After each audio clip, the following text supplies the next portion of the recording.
Bueno, hola a todos. Agradecida de que estén acá compartiendo con nosotros nuestro octavo simposio ya de Medicina Regenerativa y Terapias Celulares de ISCA. Por suerte somos bendecidos por ser sede ya hace 8 años de estos simposios y congresos en Medicina Regenerativa y Terapias Celulares. Fuimos incorporando nuevas terapias, fuimos incorporando nuevas especialidades, fuimos incorporando más colegas y eso, como decía Benito hace un ratito, nos enorgullece mucho que estén hoy como conferencistas, colegas que se han formado con nosotros y que nos vienen a mostrar su experiencia y ver que los resultados que tienen y ver que lo que hacemos verdaderamente vale y no somos unos locos que andamos por ahí diciendo cosas que no son ciertas.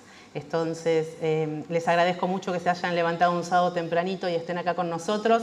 Vamos a dar inicio a las conferencias. Van a haber muchas áreas.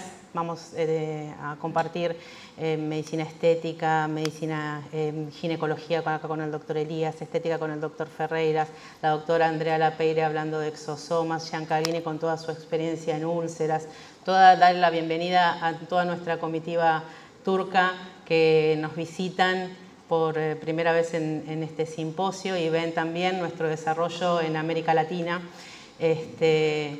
No me quiero olvidar de ninguno, pero también vamos a dar un premio a estos médicos nobles en medicina regenerativa a la mejor presentación. Así que los invito también, como dijo Benito, a que se queden hasta el final para poder compartir la fiesta que armamos, porque esto en realidad es una fiesta y una celebración que estemos todos acá.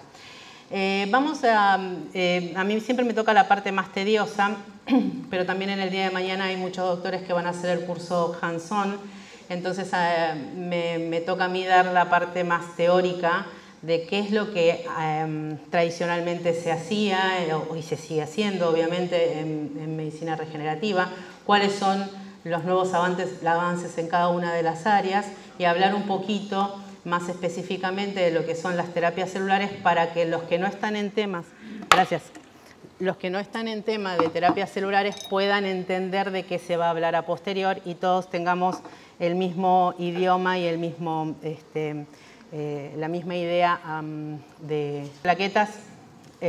Todos los que estamos acá seguramente ya lo están practicando. Es un procedimiento sencillo de extracción de sangre, centrifugación. Utilizamos técnicas semicerradas con sistemas vacuum para la mínima contaminación.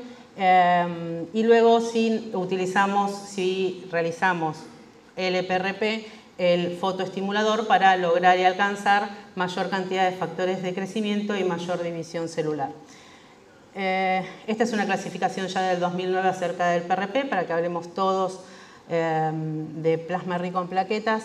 Lo podemos definir como el puro, donde solamente vamos a tomar el tercio inferior de cada uno de los tubos y en ese caso vamos a estar haciendo un plasma rico en plaquetas puro, donde no tomamos el Buffycoat y los leucocitos ni la serie blanca. En cambio, el LPRP sí se refiere a tomar el Buffycoat, los leucocitos, y en ese caso sí tenemos la posibilidad de utilizar el fotoestimulador, porque el fotoestimulador va a generar la mayor síntesis de factores de crecimiento, pero de células que son nucleadas. Entonces, si nosotros ponemos a fotoestimular un plasma rico en plaquetas puro, las plaquetas no tienen núcleo, no le vamos a estar haciendo nada. Entonces, la fotoestimulación sirve y va solo para cuando utilizamos células nucleadas, o sea, cuando colocamos el PRP junto con el Buffycoat. Y luego sí tenemos la clasificación de la fibrina, que también puede ser pura o con los leucocitos, y además la fibrina la podemos dividir en fibrina inyectable y fibrina en membrana. Eso es lo tradicional, ¿sí? Todos sabemos cómo utilizamos el plasma rico en plaquetas en estética, tanto para rejuvenecimiento, para alopecia, celulitis, acné, heridas, quemaduras, para el tratamiento del dolor, en traumatología y ortopedia, enfermedades degenerativas, incluso en enfermedades inflamatorias, ¿sí? Autoinmunes, en oftalmología, en el caso de ojo seco, úlcera de córnea, cirugía de mácula, en odontología, ¿sí? Para todo lo que es cirugía maxilofacial, implantes. todos ya conocemos los usos y los beneficios del plasma rico en plaquetas, pero ¿cuál es el problema? El problema ocurre cuando tenemos pacientes que tienen problemas de la coagulación, por ejemplo, ¿sí? Cuando tenemos pacientes... Chicos, no tengo señal en la pantalla abajo, porque no sé por dónde va, por eso estoy... cuando tenemos problemas específicos de la coagulación, cuando tenemos principalmente pacientes ancianos. ¿Qué es lo que pasa? O no sé si a ustedes en la experiencia les sucede que los ancianos o los pacientes de mayor edad no responden tan bien a los plasmas, ya ni en estética ni en traumatología o el dolor. ¿A qué se debe esto? Esto se debe principalmente a que las plaquetas vienen de los megacariocitos de la médula ósea. A medida que nosotros vamos envejeciendo, vamos acumulando estrés oxidativo, vamos disminuyendo la actividad metabólica celular, con lo cual esas plaquetas que surgen de esos megacariocitos son menor en número. Muchos pacientes ancianos tienen una disminución en la cantidad de plaquetas, pero no solo eso, sino que el contenido de sus gránulos también es menor en cantidad de factores de crecimiento. Entonces, esas plaquetas en pacientes ancianos son plaquetas que están en déficit, tanto metabólicamente como en número. Entonces, otro de los problemas que también nosotros teníamos en todo lo que es convalidación de tratamientos es a la hora de realizar trabajos el hecho de que nunca obteníamos una muestra con la misma cantidad de factores de crecimiento, de proteínas y de plaquetas como para poder comparar entre paciente y paciente, ¿sí? Entonces surge algo en lo cual estamos trabajando y no pasa. Ahí está. Esto sí es el avance en plasma rico en plaquetas. Es el PRP halogénico de cordón umbilical, ¿sí? Estos son plaquetas obtenidas de sangre de cordón umbilical en la cual se le saca la parte antigénica en laboratorio, se criopreservan y entonces de esta manera nosotros podemos obtener concentrados con cantidades específicas de... Chicos, esto no me está cambiando. Ahí está. Con una estandarizado la cantidad de plaquetas y de factores de crecimiento de proteínas por cada uno de los viales. No necesitamos tecnologías en nuestro laboratorio en cuanto a centrífugas, campana de flujo laminar, fotoestimulador, no necesitamos que venga el bioquímico, no tenemos problemas con la ley de sangre. Son sí de uso local, ¿sí? No se colocan por vía endovenosa y nos permite estandarizar un tratamiento, ¿sí? Entonces es lo que se viene en cuanto a lo que es plasma rico en plaquetas, que es nuestro PRP halogénico de sangre de cordón umbilical, ¿sí? Estamos trabajando para poder ya lanzarlo en nuestro Congreso Mundial de Estambul en noviembre. Bien, a ver si... Voy a tener que bailar acá para que cambie. Ahí está. Entonces ahora sí, ese es nuestro avance en cuanto a plasma rico en plaquetas. Vamos a avanzar en terapias celulares y un recordatorio de lo que estamos hablando cuando hablamos de células madre. Recuerden, unión, fecundación del óvulo con el espermatozoide, formación de la mórula, células totipotenciales. Esas células son totipotenciales porque pueden dar origen a todos los tejidos, se siguen dividiendo y diferenciando y forman el blastocito. Ahí sí se divide y forma lo que sería... El marcador tampoco funciona. El blastocito, la masa interna del blastocito, que esas son las células madre embrionarias. Las células madre embrionarias no las usamos en clínica, en tratamientos de clínica. ¿Por qué? Porque son altamente... generan tumores del tipo de los teratomas, ¿sí? Porque pueden generar todos los tejidos del embrión y son inestables, entonces no se utilizan, además por cuestiones éticas y morales, religiosas, como quieran llamarle, pero tampoco se realizan porque estaríamos aspirando a la masa interna de un futuro embrión, ¿sí? A medida que sigue pasando los días, esas células conforman las 3 capas de ectodermo, mesodermo y endodermo, y a partir de ahí surgen las células multipotenciales, que son las que nosotros utilizamos en medicina regenerativa. Las células que son del mesodermo van a dar origen principalmente a lo que es músculo, cartílago, hueso y tejido adiposo, y lo que es la médula ósea. El endodermo, todo lo que es esplagno, todos los órganos, ¿sí? Vaso, hígado, pulmón, intestino, corazón. Y lo que es el ectodermo, toda la parte neural, retina y la parte de dientes.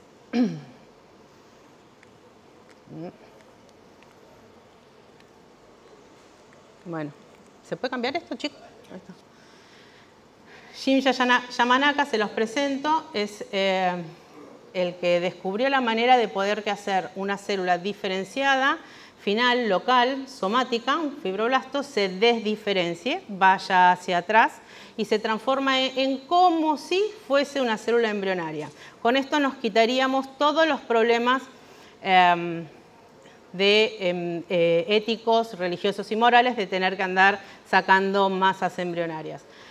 Lo que no nos vamos a poder quitar es esa posibilidad de generar tumores, porque para poder desdiferenciarse las células tienen que expresar ciertos genes que son oncogenes. Esos son los 4 factores de transcripción de Yamanaka: SIX2, OCT3-4, KIF4 y el CEMIC, ¿sí? Ahí ven que hay oncogenes que tienen que ser expresados para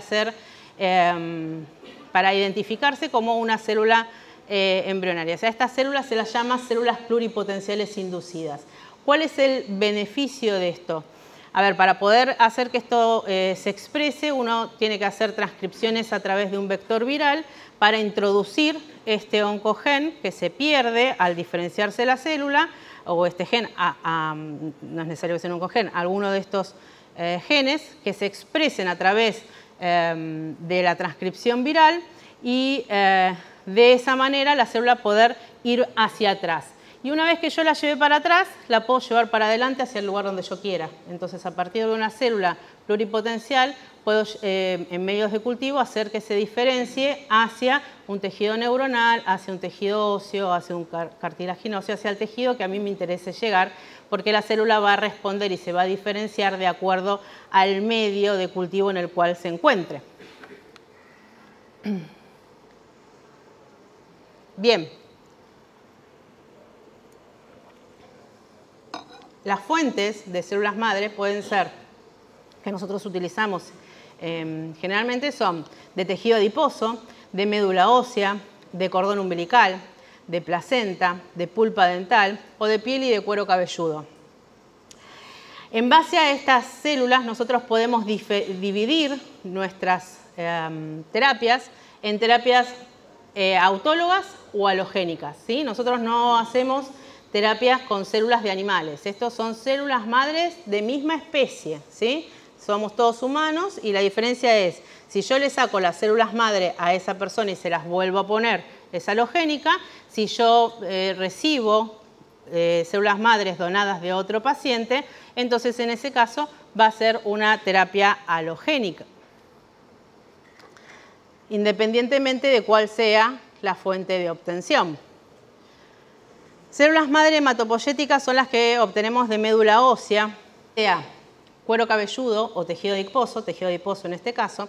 Se utilizan unos sistemas que son sistemas cerrados, unos dispositivos que son únicos por cada paciente, y la máquina lo que hace es licúa y filtra, o sea, centrifuga y filtra, al mismo tiempo va pasando el tejido a través de este dispositivo y al final obtenemos una solución que se puede inyectar también en forma local. Si es un método de procesamiento físico, como físico no se puede poner en forma endovenosa, pero que sí obtiene mayor cantidad de células y mayor viabilidad que el método de filtros pasados manualmente. Esta máquina además tiene un compartimento que tiene un fotoestimulador, o sea que cumple todas las cosas que necesitamos para poder hacer un tratamiento local en consultorio con menos cantidad de grasa. cuando estamos hablando de grasa de digestión enzimática, estamos hablando de extraer 60 mililitros de grasa. Cuando estamos hablando de esta tecnología Giselle, estamos hablando de 10 a 20 cc de grasa.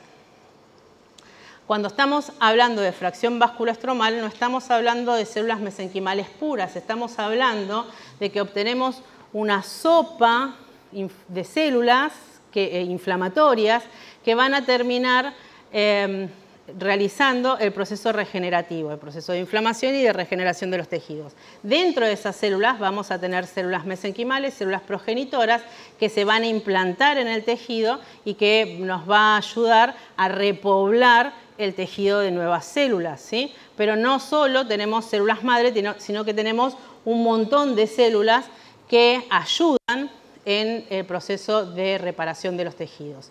Y con esto hay que tener cuidado porque las células mesenquimales, que nosotros siempre hablamos de células mesenquimales que podemos ponérselo a otro paciente sin ningún problema, esas células no expresan complejo mayor de histocompatibilidad, entonces sí se puede poner células mesenquimales de cualquier persona sin necesidad de hacer crossmatch.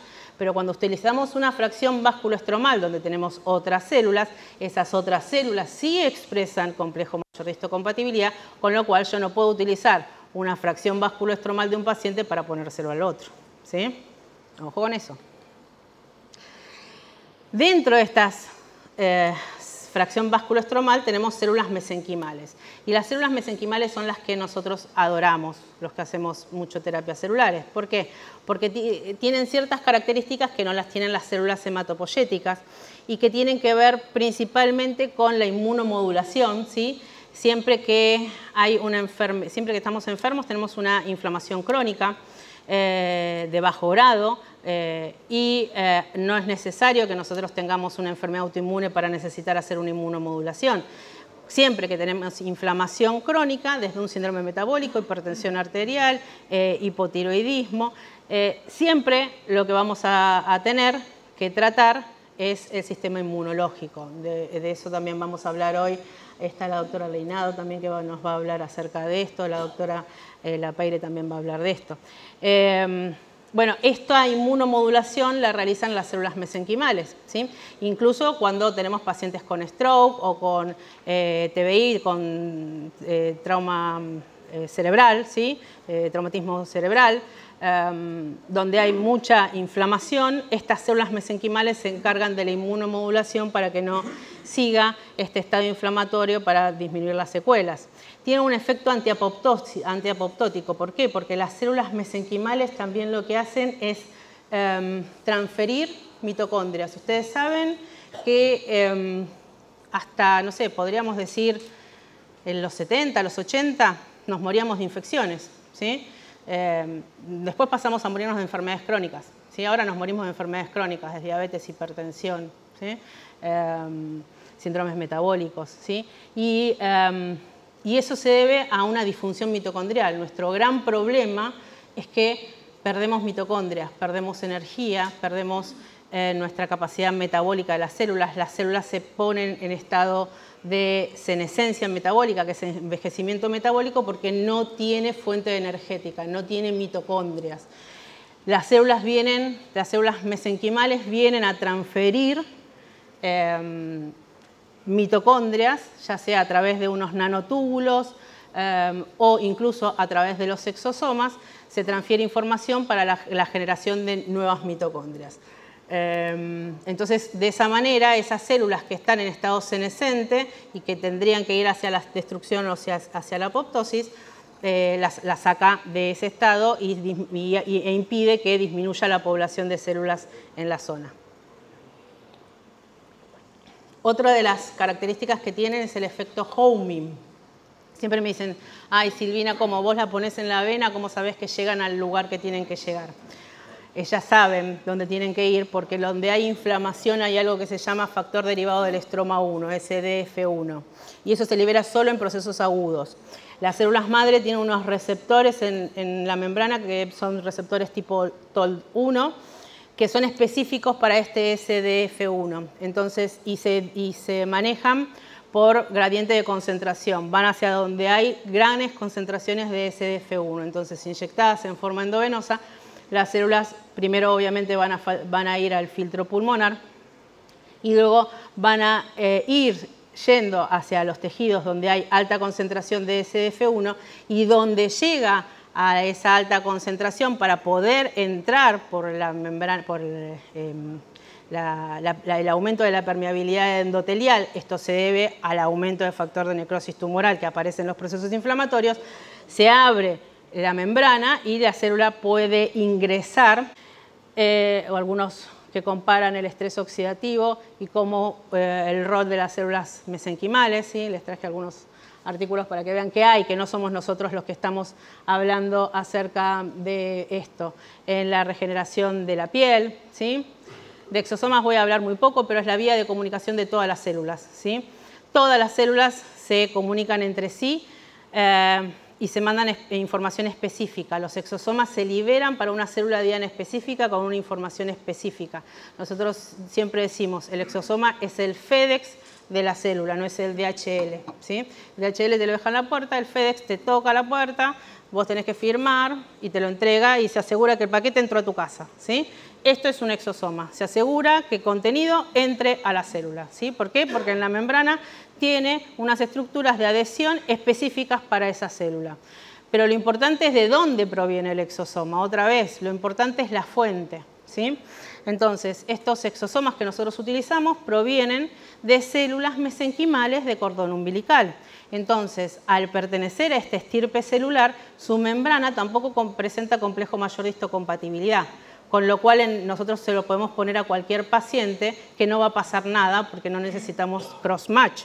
Si yo saco un exosoma de otra célula, tiene complejo mayor de histocompatibilidad y entonces como la membrana surge de la membrana celular, no se lo podemos poner a otro paciente, ¿sí? Por eso se utilizan células mesenquimales de cordón umbilical. Pero además de ser inmunoprivilegiadas, estos exosomas tienen en su interior contenido que va a ayudar a la reparación de los tejidos porque esas células están cultivadas bajo determinadas situaciones de estrés para obtener determinados factores de crecimiento, interleuquinas, para poder tratar a los pacientes, tanto en forma local como en forma endovenosa. Antes nos hablaban de cuerpos apoptóticos y que era todo lo mismo. Después se descubrió que los exosomas son los más chiquititos, tienen marcadores proteicos de membrana y los podemos identificar. Tienen proteínas, tienen microRNA, ARN mensajero, lípidos.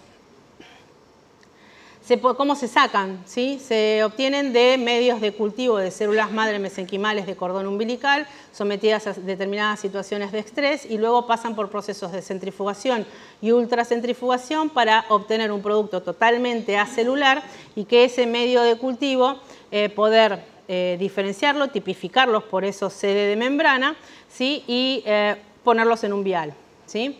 Tienen factor de crecimiento neuronal, fibroblástico, que es importantísimo, que es el factor de crecimiento de células madre, que solo la fabrican las células madre, ¿sí? Si yo lo sacaría de otras células, esto no lo tendría. Y alta cantidad de factor de crecimiento vasculoendotelial.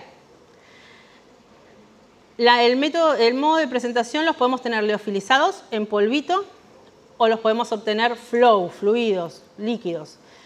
Los exosomas liofilizados, nosotros tenemos dos tipos de productos, y esto sí también es lo nuevo.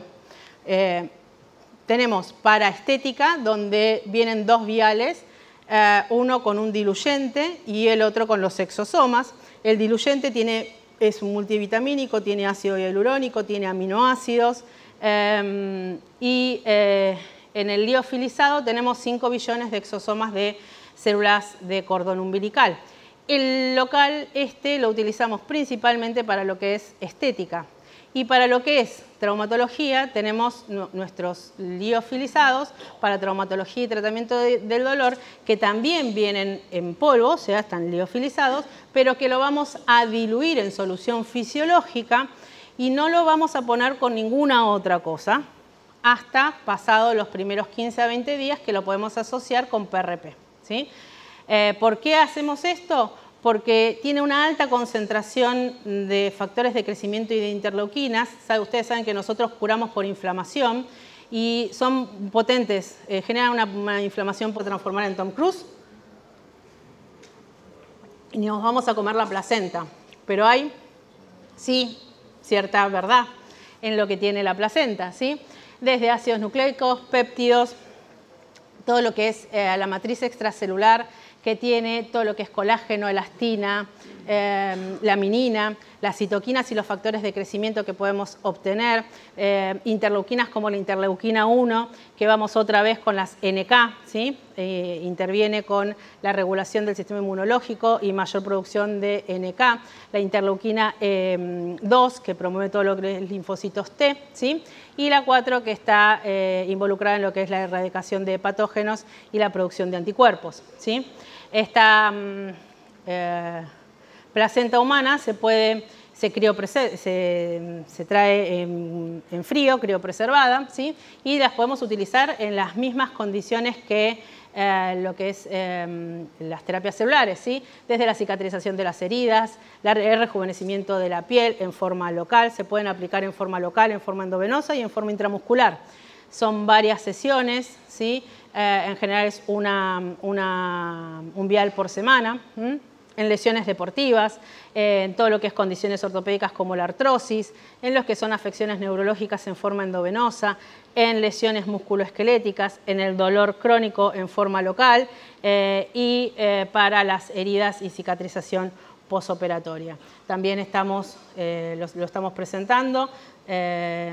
Para mayores datos nos podemos encontrar después en el break y hablamos más en profundidad, pero esto es otro avance que es una bioestimulación y que no necesitamos para eso tener armados laboratorios ni nada. O sea, nosotros estamos avanzando en pos de que los tratamientos puedan ser llevados en una consulta médica sin tener que hacer demasiada inversión en cuanto a tecnología. Obviamente que si nosotros podemos invertir y tener nuestro propio laboratorio está bárbaro, pero estas son todas cosas que se pueden utilizar en el laboratorio, en el consultorio, sin necesidad de tecnologías.